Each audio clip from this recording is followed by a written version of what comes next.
माता की, भारत माता की। सबते पहलम ते सारे बुजुर्गाना,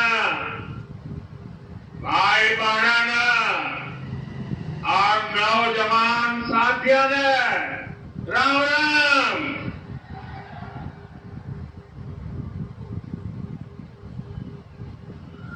मैं सबसे पहले तो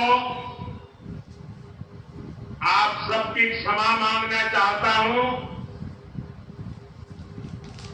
क्योंकि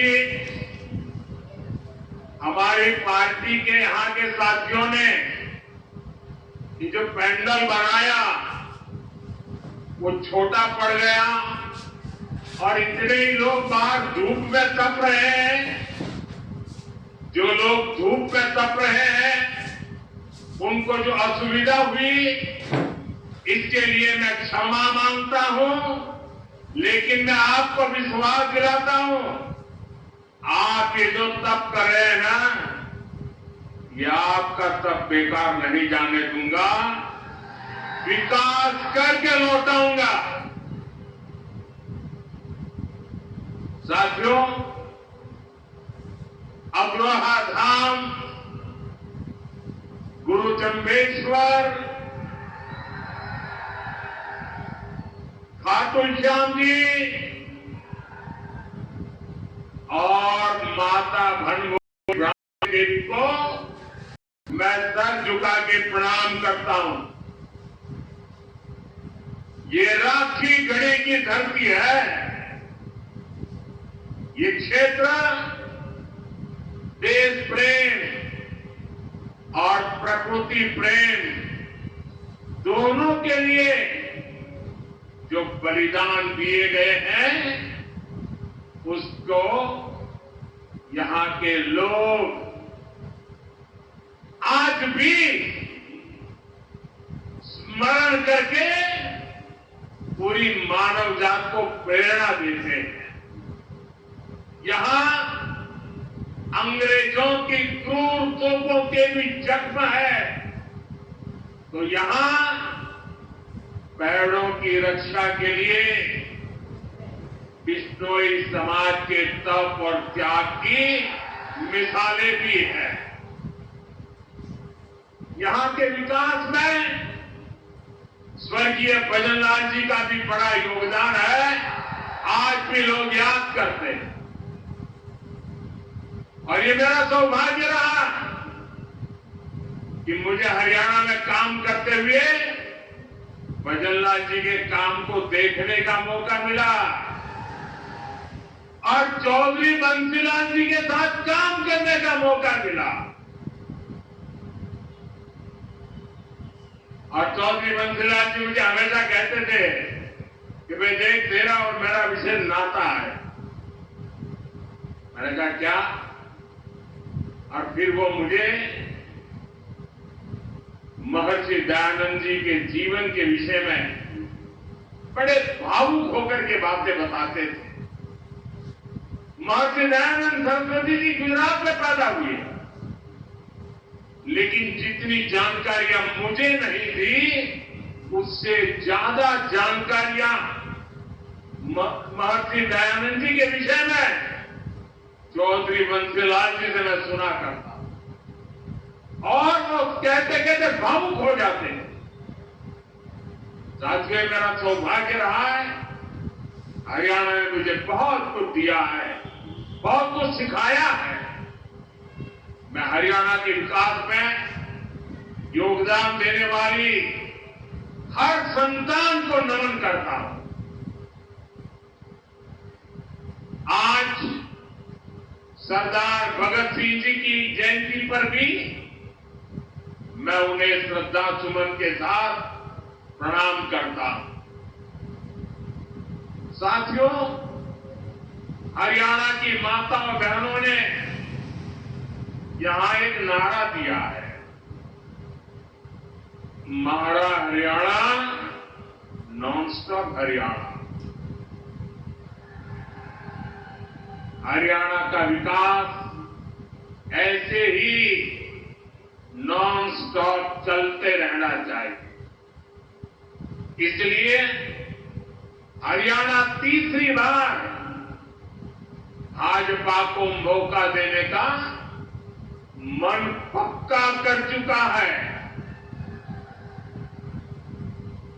चारों तरफ से आवाज आ रही है, भरोसा दिल से, भाजपा फिर से, भरोसा दिल से,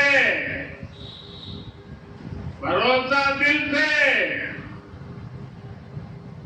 साथियों, जैसे जैसे वोटिंग की तारीख नजदीक आ रही है, कांग्रेस पस्त पड़ती जा रही है। कांग्रेस के नेता अब कहने लगे हैं कि हरियाणा में भी वही हाल होगा जो कांग्रेस का मध्य प्रदेश में हुआ था। एमपी और राजस्थान में पिछले चुनाव में इन्होंने झूठ का गुब्बारा खूब फुलाया, लेकिन जनता ने वोट की चोट देकर के उस गब्बारे की हवा निकाल दी।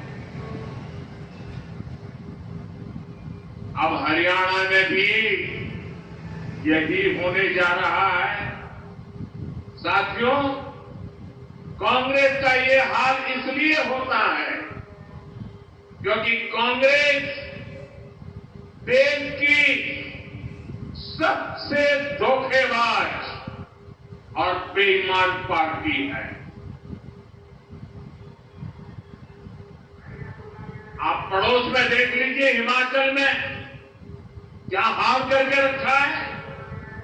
चुनाव के दौरान हिमाचल की जनता को इन्होंने क्या क्या झूठ बोला, आप कल्पना नहीं कर सकते।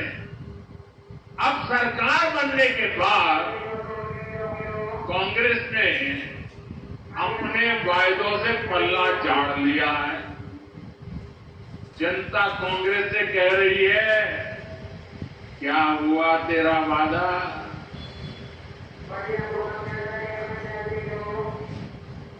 और कांग्रेस जनता से पूछ रही है, तुम कौन? दिल्ली के शाही परिवार ने झूठ बोलकर हिमाचल के लोगों को फंसा दिया। आज हिमाचल में कर्मचारियों को उनकी सैलरी और डीए देने तक इनके पास बजट नहीं है। साथियों, जहां कांग्रेस होती है वहां कभी भी स्थिरता नहीं आ सकती। जो पार्टी अपने नेताओं के बीच एकता नहीं ला सकती, वो राज्य में स्थिरता कैसे लाएगी? आप देख रहे हैं कि कैसे यहां कांग्रेस में मुख्यमंत्री बनने के लिए मारामारी मची है। बापू भी दावेदार है और बेटा भी दावेदार है,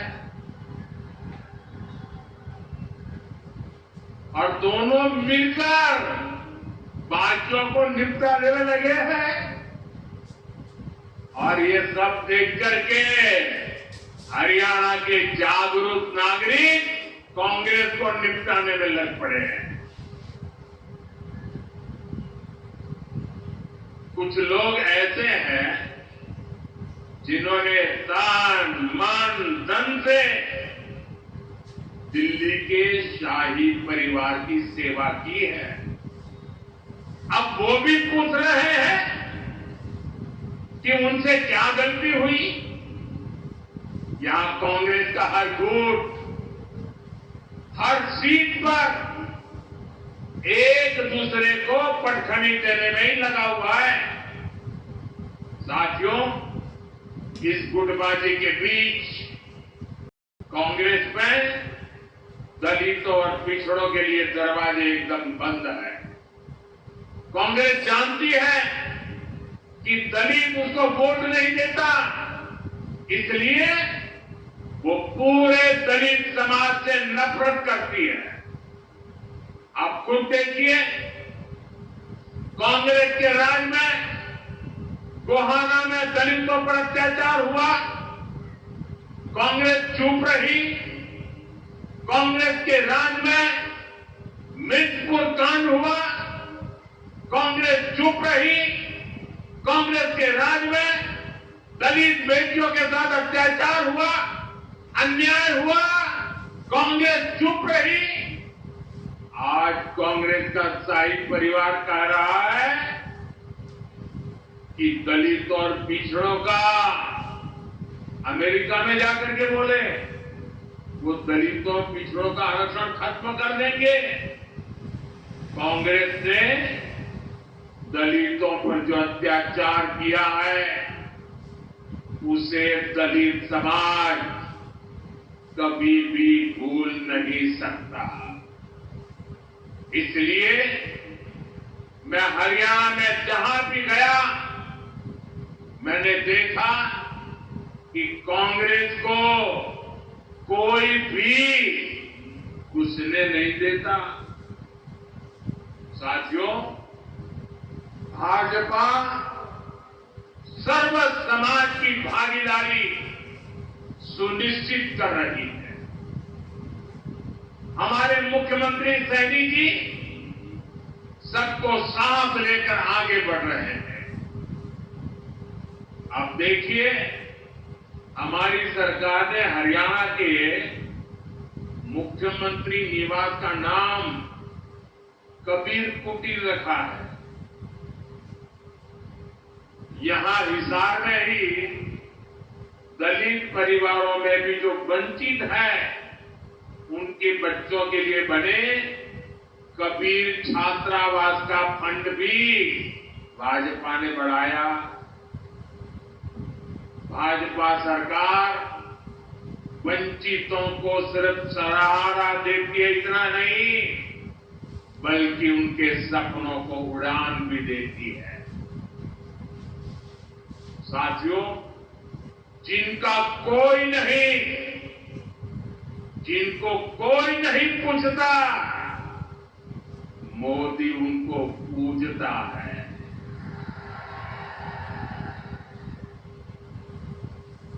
आज मुद्रा योजना से हरियाणा के लाखों लोगों को बिना गारंटी के लोन मिले हैं। हरियाणा वाले सब कुछ भुलाकर एकजुट खड़े हो जाते हैं। इसलिए कांग्रेस का असली चेहरा भी आपको याद रखना है। आज की कांग्रेस अर्बन नक्सलियों के चंगुल में है। मैं कोई ढकी छुपी बात नहीं कर रहा। कांग्रेस के नेता विदेश जाते हैं तो किससे मिलते हैं? ये उन लोगों से मिलते हैं जो भारत के दुश्मनों की भाषा बोलते हैं। कांग्रेस के इंटरनेशनल पार्टनर वो लोग हैं जो दुनिया भर में भारत को बदनाम करने में जुटे हैं। विदेश में जाकर कांग्रेस के नेता वही भाषा बोलते हैं जो भारत का बुरा चाहने वालों को पसंद आती है। बताइए, ये अर्बन नक्सली कांग्रेस किसके साथ है?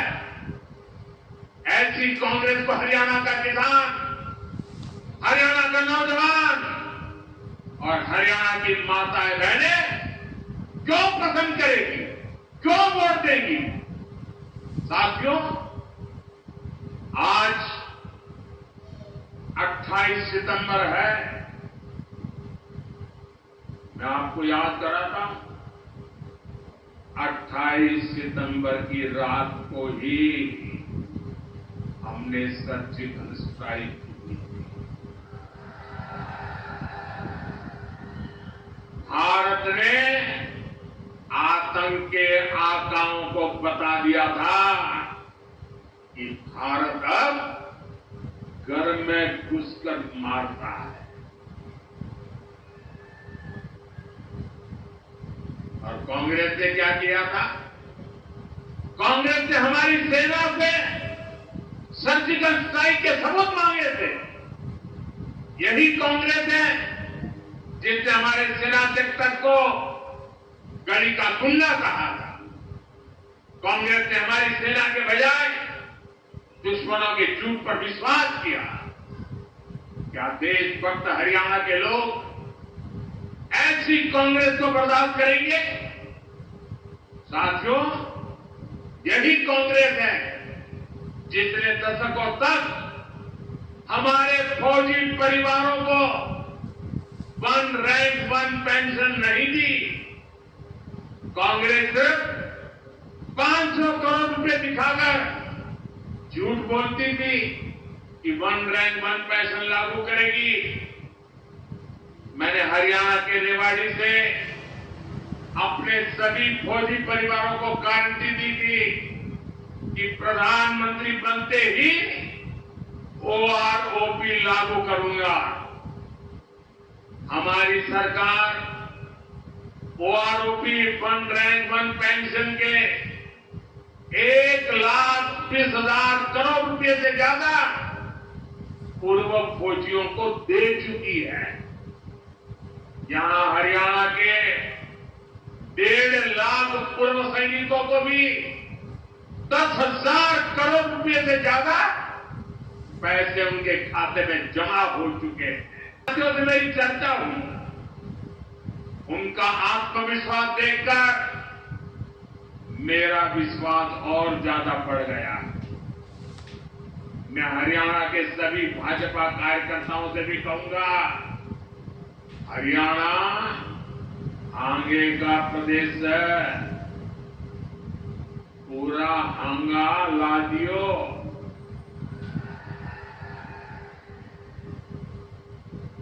हमें दिन रात जुटना है, बूथ तक के सारे साथी लाने पड़ेंगे। इनके सारी कसर काट दोगे। साथियों, चुनाव लोकतंत्र का इतना बड़ा उत्सव है, इसमें सभी कार्यकर्ताओं का साथ आना जरूरी है। सभी ने मना के साथ ला लियो, तीसरी बार फिर सरकार बनाना ही है। और मैं अभी जब नीचे सबसे मिल रहा था तो सब पुरानी बातें याद करा रहे थे। कई लोग बता रहे थे, आप मेरे घर आए थे, आपने मेरे यहाँ खाना खाया था, आप मेरे स्कूटर पर आए थे। सारे पुराने साथी अभी मिलते हैं तो याद कराते हैं।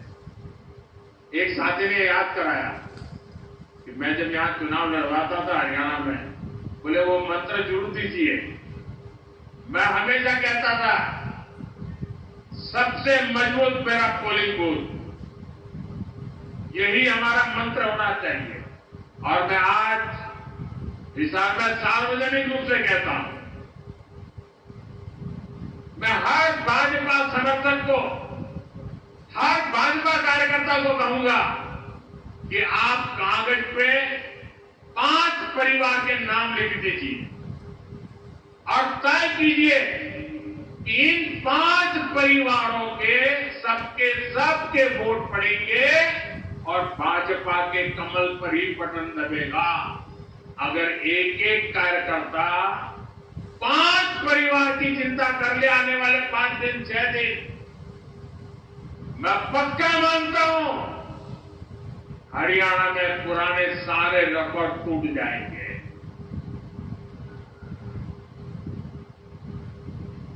मैं एक बार फिर इतनी बड़ी संख्या में यहां आने के लिए आप सभी को धन्यवाद देता हूं। हमारे सभी उम्मीदवारों से मेरा आग्रह है, जरा आगे आ जाएं।